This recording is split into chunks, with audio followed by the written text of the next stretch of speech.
নমস্কাৰ মই মজিদ বন্ধুসকল কলকাতা চাওক আজি সন্ধিয়াৰ 7টা গুৰুত্বপূৰ্ণ খবৰ। প্ৰথমটো খবৰ, আন্তঃৰাষ্ট্ৰীয় বজাৰত পুনৰ অভাৱনীয়ভাৱে পতন হৈছে ভাৰতীয় টকাৰ মূল্য। আজিৰ দিনটোত আমেৰিকান $1 বিপৰীতে 90 টকা 17 পইচালৈ বৃদ্ধি হৈছে ভাৰতীয় টকাৰ মূল্য। অৰ্থাৎ আমেৰিকাৰ $1 ভাৰতৰ 90 টকা 17 পইচাৰ সমান। পৰৱৰ্তী খবৰ, যধে মধে চৰকাৰী ঘৰৰ জিঅ'টেক কৰাসকল সাৱধান। জেলত যাব লাগিব জীৱিকা সখী আৰু পঞ্চায়তৰ সভাপতি। যিসকল লোকে দৰিদ্ৰ লোকৰ নামত গোহালিৰ ফটো মাৰি জিঅ'টেক কৰিছে সেইসকল লোক যাব লাগিব জেললৈ। আৰু চৰকাৰী পকী ঘৰৰ বাবে নতুনকৈ প্ৰস্তুত হ'ব তালিকা। অসমত নতুনকৈ দিয়া হ'ব 15 লাখ চৰকাৰী পকী ঘৰ। আৰু এই ঘৰৰ নামত 1 টকা ল'ব নোৱাৰিব জীৱিকা সখী বা পঞ্চায়তৰ সভাপতিয়ে। ঘোষ বিচাৰিলেই যাব লাগিব জেললৈ। এই সন্দৰ্ভত কঠোৰ নিৰ্দেশনা ৰাজ্যৰ পঞ্চায়ত আৰু গ্ৰামোন্নয়ন বিভাগৰ মন্ত্ৰী ৰঞ্জিত কুমাৰ দাসৰ। চৰকাৰী পকী ঘৰৰ তালিকাত সোমাইছে বহু ভুৱা হিতাধিকাৰীৰ নাম। কেঁচা ঘৰ থাকিলেহে লাভ কৰিব চৰকাৰী পকী ঘৰ। জীৱিকা সখীয়ে পঞ্চায়ত গ্ৰামোন্নয়ন বিভাগক বিহু দেখুৱাইছে। গোহালিৰ ফটো মাৰিও যধে মধে হিতাধিকাৰীৰ সংখ্যা বঢ়াইছে। গাঁও পঞ্চায়তে শুদ্ধ তালিকা দিয়াৰ আহ্বান ৰঞ্জিত কুমাৰ দাসৰ। দুৰ্নীতি কৰাসকলৰ বিৰুদ্ধে কঠোৰ হ'ব চৰকাৰ। দুৰ্নীতি কৰা জীৱিকা সখী আৰু গাঁও পঞ্চায়তৰ সভাপতি যাব লাগিব জেললৈ। কেঁচা ঘৰৰ ভুল তথ্য দিয়াসকলৰ বিৰুদ্ধে কঠোৰ হ'ব চৰকাৰ। আৰু আপোনাৰ এতিয়াও কেঁচা ঘৰ আছে নেকি? যদি আছে তেন্তে চিন্তাৰ কোনো কাৰণ নাই। 1 টকাও নিদিয়াকৈ যোগ্য হিতাধিকাৰী লোকে লাভ কৰিব চৰকাৰী পকী ঘৰ। প্ৰতিগৰাকী দৰিদ্ৰ হিতাধিকাৰীয়ে লাভ কৰিব চৰকাৰী PMAY ঘৰ। আৰু নতুনকৈ ৰাজ্যৰ 15 লাখ পৰিয়ালে লাভ কৰিব এই চৰকাৰী পকী ঘৰ। 15 লাখ পকী চৰকাৰী ঘৰত অনুমোদন দিছে প্ৰধানমন্ত্ৰী মোদীয়ে। পৰৱৰ্তী খবৰ, অসম আৰক্ষীক পুনৰ কঠোৰ সকিয়নি মুখ্যমন্ত্ৰী হিমন্ত বিশ্ব শৰ্মাৰ। এতিয়াৰ পৰা দৰিদ্ৰ লোকক অত্যাচাৰ কৰিলে বিপদত পৰিব আৰক্ষী। দুখীয়াৰ পিঠিত নহয়, অপৰাধীৰ পিঠিত দাণ্ডা চলোৱাটোহে আৰক্ষীৰ কাম। এই মন্তব্য মুখ্যমন্ত্ৰী হিমন্ত বিশ্ব শৰ্মাৰ। আৰক্ষীসকললৈ পুনৰ কঠোৰ সকিয়নি মুখ্যমন্ত্ৰী হিমন্ত বিশ্ব শৰ্মাৰ। মুখ্যমন্ত্ৰীগৰাকীয়ে কয় যে দুখীয়াৰ পিঠিত লাঠি চলোৱাটো পুলিচৰ কাম নহয়, অপৰাধীৰ পিঠিত দাণ্ডা চলোৱাটোহে পুলিচৰ কাম। দৰিদ্ৰক অত্যাচাৰ চলোৱা আৰক্ষীক সকিয়নি মুখ্যমন্ত্ৰী হিমন্ত বিশ্ব শৰ্মাৰ। একাংশ আৰক্ষীয়ে ৰিক্সা চালক ঠেলা চালকক অত্যাচাৰ কৰে। দৰিদ্ৰ লোক থানালৈ আহিলে একাংশ পুলিচে বেয়া ব্যৱহাৰ কৰে। সকলো লোককে ভালদৰে ব্যৱহাৰ কৰিব লাগিব আৰক্ষীয়ে। শাক পাচলি বিক্ৰেতাক একাংশ পুলিচে ধন দাবী কৰে।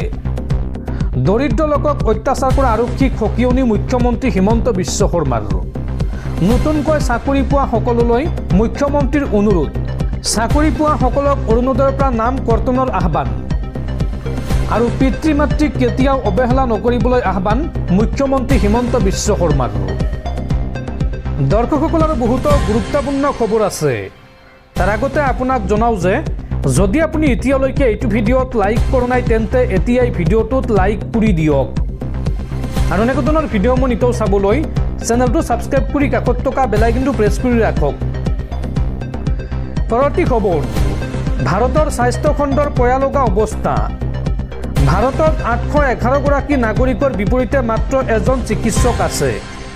সংসদত এই তথ্য জনালে কেন্দ্ৰীয় স্বাস্থ্যমন্ত্ৰী JP নাড্ডাই। পৰৱৰ্তী খবৰ, কাইলৈ ভাৰতলৈ আহিব ৰাছিয়াৰ ৰাষ্ট্ৰপতি ভ্লাডিমিৰ পুটিন। দুদিনীয়া ভ্ৰমণসূচীৰে ভাৰতলৈ আহিব ৰাষ্ট্ৰপতিগৰাকী। প্ৰধানমন্ত্ৰী নৰেন্দ্ৰ মোদীৰ সৈতে দ্বিপাক্ষিক বৈঠকত মিলিত হ'ব পুটিন। নতুন দিল্লী সম্পূৰ্ণ সাজু ৰাছিয়াৰ ৰাষ্ট্ৰপতিগৰাকীক আদৰিবৰ বাবে। 4 আৰু 5 ডিচেম্বৰত ভাৰত আৰু ৰাছিয়াৰ 23 সংখ্যক বাৰ্ষিক সন্মিলন। ভাৰতৰ সৈতে ৰাছিয়াৰ সহযোগিতা বৃদ্ধিৰ পোষকতা ৰাছিয়াৰ ৰাষ্ট্ৰপতি ভ্লাডিমিৰ পুটিনৰ। পৰৱৰ্তী খবৰ, পুনৰ প্ৰায় ৬,০০০ লোকক চাকৰি দিলে অসম চৰকাৰে। অসম আৰক্ষী আৰু গৃহ বিভাগৰ অন্যান্য সঞ্চালকৰ পদত ৫,৮১৮ গৰাকীলৈ ৰাজ্য চৰকাৰৰ নিযুক্তি পত্ৰ বিতৰণ। মুখ্যমন্ত্ৰী হিমন্ত বিশ্ব শৰ্মাই বিতৰণ কৰে এই নিযুক্তি পত্ৰ। সৰুসজাত আজি ৫,৮১৮ গৰাকী যুৱক যুৱতীক ৰাজ্য চৰকাৰে দিয়ে নিযুক্তি পত্ৰ। ইয়াৰ ভিতৰত অসম আৰক্ষীৰ উপ পৰিদৰ্শক পদত আৰু সমপৰ্যায়ৰ পদত ১৫৬ গৰাকীক দিয়া হৈছে নিযুক্তি পত্ৰ। কনিষ্টেবল পদত AB আৰু UB সমপৰ্যায়ৰ পদত ৫,৪১০ গৰাকীক দিয়া হৈছে নিযুক্তি পত্ৰ আৰু চতুৰ্থ বৰ্গৰ পদত দিয়া হৈছে ২৫২ গৰাকীক নিযুক্তি।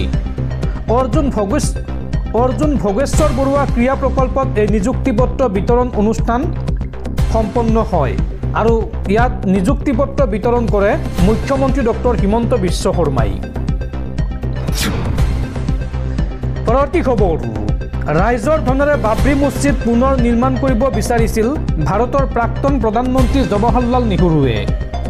দেশৰ প্ৰথমগৰাকী প্ৰধানমন্ত্ৰী জৱাহৰলাল নেহৰুৰ এই পৰিকল্পনা বিফল কৰিছিল চৰ্দাৰ বল্লভভাই পেটেলে। শেহতীয়াকৈ এই দাবী কৰিছে কেন্দ্ৰীয় প্ৰতিৰক্ষা মন্ত্ৰী ৰাজনাথ সিঙে। পৰৱৰ্তী খবৰ, ৰাজ্যৰ লাখ লাখ নিবনুৱা যুৱক যুৱতীলৈ ভাল খবৰ। শীঘ্ৰে ৰাজ্যৰ ২ লাখ নিবনুৱা যুৱক যুৱতীক দিয়া হ'ব চৰকাৰী চাকৰি আৰু অহা ৫ ডিচেম্বৰত প্ৰকাশ পাব ৫,০০০ নতুন পদৰ চৰকাৰী চাকৰিৰ বিজ্ঞাপন। এই পৰ্যন্ত ৰাজ্যৰ ১,৪০,০০০তকৈও অধিক নিযুক্তি প্ৰদান কৰিছে হিমন্ত বিশ্ব শৰ্মা চৰকাৰে আৰু ২০২৬ চনৰ নিৰ্বাচনৰ পাছত দিয়া হ'ব ২ লাখ নিযুক্তি। নিযুক্তি প্ৰদান অনুষ্ঠানত এই বৃহৎ ঘোষণা মুখ্যমন্ত্ৰী ডক্টৰ হিমন্ত বিশ্ব শৰ্মাৰ। পৰৱৰ্তী খবৰ, মুছলমান মহিলাৰ পক্ষত ডাঙৰ ৰায়দান দেশৰ উচ্চতম ন্যায়ালয়ৰ। এতিয়াৰ পৰা পত্নীক তালাক দিলে স্বামীয়ে উভতাই দিব লাগিব সম্পত্তি। শেহতীয়াকৈ এই ৰায় দিছে দেশৰ উচ্চতম ন্যায়ালয়ে। মুছলমান মহিলাৰ পক্ষত ডাঙৰ ৰায় দিলে উচ্চতম ন্যায়ালয়ে। পত্নীক তালাক দিলে স্বামীয়ে উভতাই দিব লাগিব যৌতুক তথা সম্পত্তি। বিয়াৰ সময়ত পত্নীয়ে লগত অনা সকলো সম্পত্তি উভতাই দিব লাগিব। উচ্চতম ন্যায়ালয়ৰ এই ডাঙৰ ৰায়দান। বিবাহ বিচ্ছেদ হ'লে স্বামীয়ে পত্নীক উভতাই দিব লাগিব ধন অলংকাৰ আচবাব সকলো সামগ্ৰী। ন্যায়াধীশ সঞ্জয় কৰল আৰু কোটেশ্বৰ সিং বিচাৰপীঠৰ এই ৰায়দান। ২০২২ চনত কলকাতা উচ্চ ন্যায়ালয়ে দিয়া ৰায় খাৰিজ কৰে উচ্চতম ন্যায়ালয়ে আৰু উচ্চতম ন্যায়ালয়ে নতুনকৈ এই সন্দৰ্ভত ৰায় প্ৰদান কৰিছে। পৰৱৰ্তী খবৰ, এতিয়াৰ পৰা খ্ৰীষ্টান ধৰ্মলৈ ধৰ্মান্তৰিত হ'লে নাপাব SC বা STৰ সুবিধা। এই সন্দৰ্ভত এলাহাবাদ উচ্চ ন্যায়ালয়ৰ ঐতিহাসিক ৰায়দান আৰু উত্তৰ প্ৰদেশ চৰকাৰক ন্যায়ালয়ৰ এই নিৰ্দেশ কাৰ্যকৰী কৰাৰ আহ্বান আদালতৰ। পৰৱৰ্তী খবৰ, ভয় ভাবুকিৰে মানুহক দমন কৰা নীতি এৰক বিজেপি চৰকাৰখনে। প্ৰতিবাদত ভাগ লোৱাৰ বাবেই NHMৰ কৰ্মচাৰী দৰমহা কৰ্তন। ন্যায্য প্ৰাপ্তি বিচৰাই ভুল হ'ল নেকি কৰ্মচাৰীসকলৰ। কৰ্মচাৰীৰ প্ৰতি চৰকাৰৰ এই কঠোৰ ব্যৱস্থাক লৈ এইবাৰ সৰব হৈ পৰিছে কৃষক মুক্তি সংগ্ৰাম সমিতিৰ সম্পাদক বিদ্যুৎ শইকীয়া। প্ৰতিবাদত ভাগ লোৱাৰ বাবে NHMৰ কৰ্মচাৰীৰ দৰমহা কৰ্তন। ন্যায্য প্ৰাপ্তি বিচৰাই ভুল হ'ল নেকি কৰ্মচাৰীসকলৰ। ভয় ভাবুকিৰে মানুহক দমন কৰা নীতি এৰক বিজেপি চৰকাৰখনে। NHMৰ কৰ্মচাৰীৰ প্ৰতি ৰাজ্য চৰকাৰৰ হিটলাৰী নিৰ্দেশ কিয়।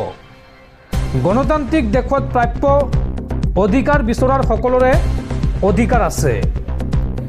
দিনে নিশাই কম দৰমহাতে ৰোগীৰ সৈতে থাকে এইসকল কৰ্মচাৰী আৰু প্ৰাপ্য বিচাৰতেই কৰ্মচাৰীৰ ওপৰত চৰকাৰে অত্যাচাৰ চলাইছে আৰু কৰ্মচাৰীৰ প্ৰতি চৰকাৰৰ এই কঠোৰ ব্যৱস্থাক লৈ সৰব হৈ পৰিছে KMSSৰ সম্পাদক বিদ্যুৎ শইকীয়া।